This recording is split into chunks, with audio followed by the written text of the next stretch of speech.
Debbie, let's move on to education. Yeah, and let's stay on the theme of behaviour as well. And for people that are got sharp ears, you'll notice that special educational needs won't be mentioned in this segment, and that is very important to remember for many reasons. So who's heard of the EWF, the Education World Forum? Gillian Keegan, our Education Secretary, has been celebrating the role of international education and promoting the benefits at the EWF. Well, we're not talking about the WEF, it's the EWF. So let's go and look at the Education World Forum, and we can see that it's the world's largest gathering of education and skills ministers. They're going to be meeting the 19th to the 22nd of May, and there's 120 ministers over 114 countries. So this is a big organisation, and if we see who supports it, there's plenty of names that you'll recognise. Just to read out a few: McKinsey, Microsoft, Lego, National Geographic. Then you've got the Department of Education, Foreign Commonwealth and Development Office, and the Department of Trade. So a big organisation. So let's look at the WEF, because I'm seeing this word reset being used everywhere, and especially in education. So back in 2015, they were talking about how to reset education and how to help. So we decided to look at the UK and to see how we were resetting education and resetting behaviour. This article in Schools Week says that this is going to be an alternative provision to support learners to reintegrate into mainstream school. So why are they not in mainstream school in the first place? Perhaps they could be special educational needs. And they're going to be using this CALM programme for mindfulness and mental health well-being.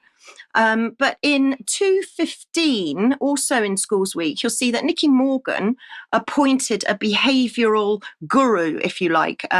Tom Bennett, his name is. He already advised on teacher training, and he is now being appointed to tackle pupil misbehaviour. So if you go and look on the government's, the gov.uk page, you can see that he has created a culture of behaviour management in school. And indeed, he's even got his own page on the National College. If you see that slide next, you can see his face coming up there, so you know what he looks like. Have you got the slide for the National College? That's it. And if you go to his bio on there, you'll see that this whole thing started really from a book he wrote called Running the Room. Well, we'll find out what room he was running in a minute. If we look at the Early Career Hub, we can see that he wrote an article called Resetting and Rebooting Behaviour. This is a man who doesn't have a lot of experience, as you'll come to find out, but he wants to basically outline class routines, make children practice till they get it right, sell the benefits, which means basically making a pact with student and teacher, and always follow up. Well, I can tell you now that will not work with special educational needs children. It's not a one-size-fits-all at all. So we've now got Behaviour Hubs. The DfE have been investing £10 million into Behaviour Hubs. So I went to look at the Behaviour Hubs that they're rolling out, and you'll be able to see them in the next slide there. Apparently they're transformative, and these are Behaviour Hubs that are actually within mainstream schools. They're actually there. So who is Tom Bennett, I hear you ask yourself? Well, Tom Bennett started, his dad was a taxi driver, his mum was a nurse, and he did a degree in philosophy, and then he kind of drifted into nightclubs and Soho nightclubs. So he modelled his children's behavioural plan basically on what he saw at nightclubs. He did a PGCE teaching, and then said, well, there's not a lot of behaviour going on here, so I need to specialise in it. But actually, when you deep dive further into who Tom Bennett is, you can see that he was an ex-nightclub bouncer, and he has used the behaviour that he's witnessed in a Soho nightclub to devise this whole behavioural policy.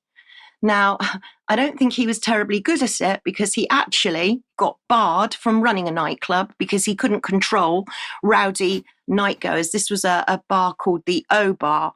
So do you trust Tom Bennett with his behavioural techniques for your children? And where are they in Reset? Because I heard from a youngster during the Christmas holidays to say that her whole floor of her school had been turned into Reset, which was separate cubicles, separated by glass. Sounded like a prison to me. And while I was carrying on looking at education, in December, the Gender Questioning Children non-statutory guidance for schools and colleges in England, the draft was brought out. Now, this is intended for schools, colleges and teachers.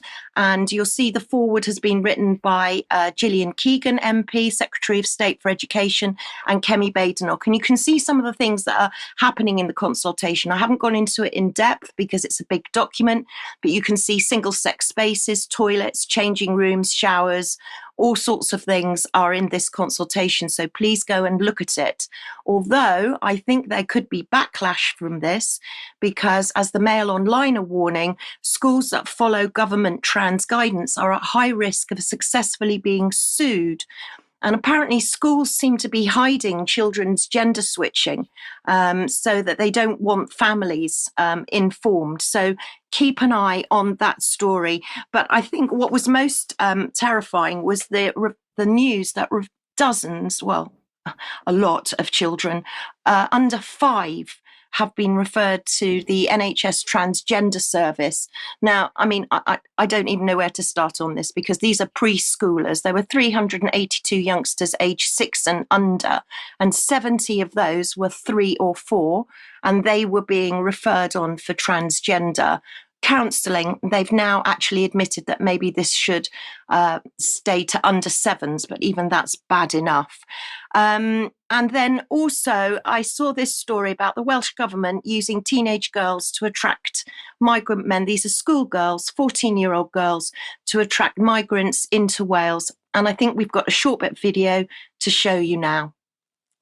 Shemai. Hello and welcome to Wales. We understand being a refugee isn't easy. They go through so much. Fleeing your country is difficult, but Wales wants to help you feel welcome. The Welsh Refugee Council is here to help you. You can contact them here. Wales is seen as a nation of sanctuary. We welcome anyone and everyone. We recognise your skills and talent. The Welsh Refugee Council offers a lot to support. Not only this, but Wales offers free education and healthcare. There are many job opportunities here in Wales. IKEA works closely with the Welsh Refugee Council, providing jobs for refugees that come from all over the world.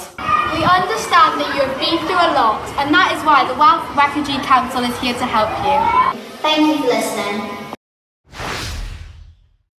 So do you know what's going on in your child's school?